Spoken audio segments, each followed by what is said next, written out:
Com relação a esse Código de Processo Civil, meus amigos, eu vou dizer que eu sou absolutamente cético e descrente sobre os benefícios que esse Código de Processo Civil pode trazer para o povo e para a sociedade brasileira.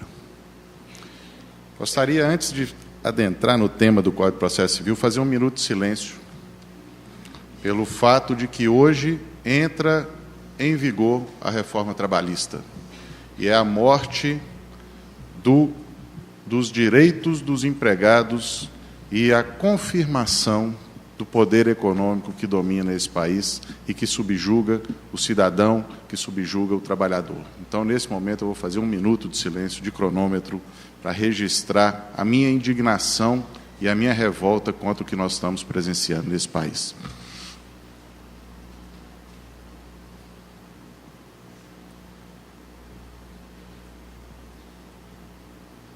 Ok, como eu não tenho relógio, está feito o registro da indignação. O Código de Processo Civil, ele não está tão distante dessa reforma trabalhista.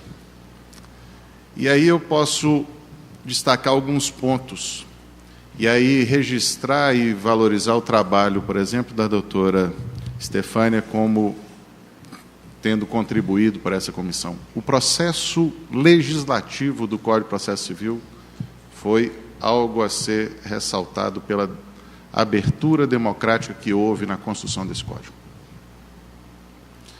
Entretanto, como só ia acontecer no processo legislativo, trata-se de manifestação de um ato de poder. E, obviamente, os interesses dos mais poderosos se fizeram prevalecer esse Código. O Código ele é absolutamente contraditório e paradoxal na sua estrutura, porque no primeiro momento em que ele ressalta e valoriza o contraditório, ao final do processo ele nos impõe uma decisão pronta, pré-constituída, que não foi submetida a esse contraditório, que é a aplicação dos precedentes. Algo que, diferentemente do que pensa a doutora Estefânia, eu creio que ela não traz vantagem, não traz segurança e confirma uma estrutura de absoluta injustiça e desigualdade social que campeia nesse país. Falar de precedente e de uniformidade decisória em um país das dimensões continentais do Brasil, com a heterogeneidade que existe, não fosse só pela dimensão, pela extensão geográfica, mas é uma diferença, uma desigualdade que existe nas questões relacionadas à acessibilidade aos direitos sociais, aos direitos fundamentais, aos equipamentos públicos, às políticas públicas de Estado. Portanto, quando eu falo de uma interpretação única do direito, eu estou agravando a injustiça, porque eu estou tratando pessoas substancialmente desiguais de uma forma igual. Obviamente que tratar desigualmente os iguais significa fazer injustiça. Em nome do quê? Da segurança. Segurança jurídica, nesse sentido, nós podemos traduzi-la por dominação, por submissão, por subjugação da cidadania. E vejam bem, quem faz precedente nesse país? O cidadão não é capaz de criar um precedente porque ele é um litigante eventual. Ele não tem força argumentativa para levar os seus argumentos a serem considerados de uma forma séria, de uma forma detida. Porque a voz dele se faz a miúde, né? Pontualmente, eventualmente. Por outro lado, os grandes litigantes, e que são aqueles que detêm o monopólio do poder econômico, do poder político, eles se fazem presentes no cotidiano dos tribunais diariamente. E, ao terem a oportunidade de falar 10, 100, 1000, milhares de vezes sobre a mesma tese jurídica, essa tese se torna um precedente. Há uma manifestação do ministro Herman Benjamin que ela deveria estar estampada em todas as praças públicas desse país. numa uniformização, em um recurso repetitivo relacionado às ações de pulso, da franquia de pulsos telefônicos, o ministro Herman Benjamin faz uma advertência, indagando aonde estaria a voz dos 30 milhões de consumidores que não se fazia ouvir no STJ, enquanto que, naquele momento, eles, ministros do STJ, haviam recebido em seus gabinetes para audiências e memoriais dos melhores escritórios de advocacia do país, que representavam, obviamente, as empresas de telefonia. E o próprio ministro, nessa fala preambular, ele já antecipava resultado desse julgamento que já antevejo, já sei qual é. Naturalmente, foi favorável às empresas de telefonia. Né? Porque esse contraditório ele não aconteceu de fato. Né? O que esse Código de Processo Civil faz em 2015 nada mais é do que a consolidação de um projeto neoliberal que foi estabelecido no Consenso de Washington e que deu errado no mundo inteiro, menos no Brasil. Quem quiser tomar conhecimento desse projeto para o Poder Judiciário brasileiro e para o ordenamento jurídico brasileiro, é só tomar nota do documento técnico número 319 do Banco Mundial. É um projeto de modelo de Poder Judiciário para a América Latina e Caribe. E nesse documento fala-se textualmente em uniformização de decisão judicial, como um motivo para justificar e promover desenvolvimento econômico. Obviamente que às custas do suor e do sangue do trabalhador brasileiro. Certo? Então, são essas as razões pelas quais esse código é absolutamente paradoxal. O meu poder de influência, que o artigo 10, em tese, confere ao advogado, né, de argumentativamente influenciar a decisão do juiz, ela está completamente anulada pelo fato de o juiz estar obrigado a seguir precedentes. Agora, o juiz que está obrigado a seguir precedentes, ele está sofrendo uma outra violência. É a violação do princípio da independência funcional do juiz. Porque o juiz que aplica um precedente acriticamente, obviamente que ele renunciou à sua condição de juiz. E aí nós não precisamos de juiz, podemos substituir o juiz pela máquina. E talvez o judiciário seja mais eficiente. Quase 2 anos de vigência do Código de Processo Civil. O Código veio sugerir à sociedade, né, convidar a sociedade, esse eu acho que é o aspecto mais positivo que a gente pode extrair desse Código, ele veio convidar a sociedade a buscar solucionar os seus conflitos de outra forma, ao valorizar os métodos consensuais de solução de conflitos. Mas, para que isso possa se transformar em realidade, é necessário que haja uma mudança de cultura, uma forma de pensar e de enfrentar o conflito totalmente diferenciada daquela que nós fomos formados. Né?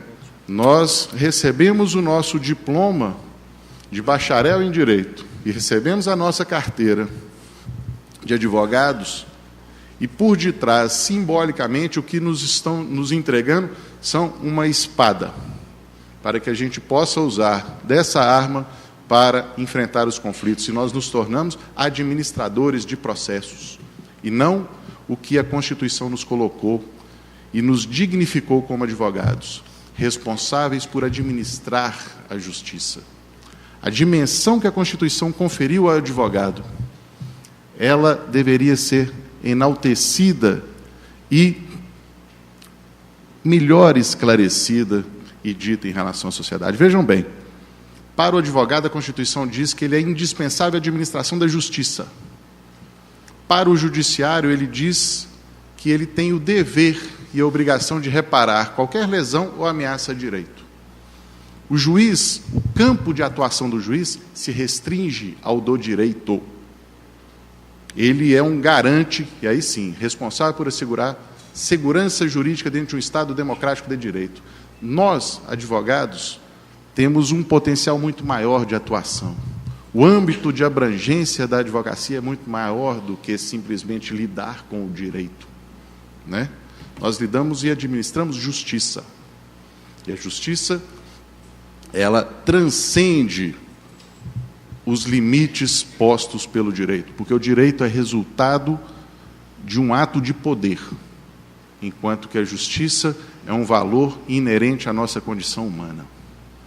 Então, vejam bem a distinção que existe, a grandiosidade que o Código de Processo Civil coloca nas mãos da sociedade brasileira.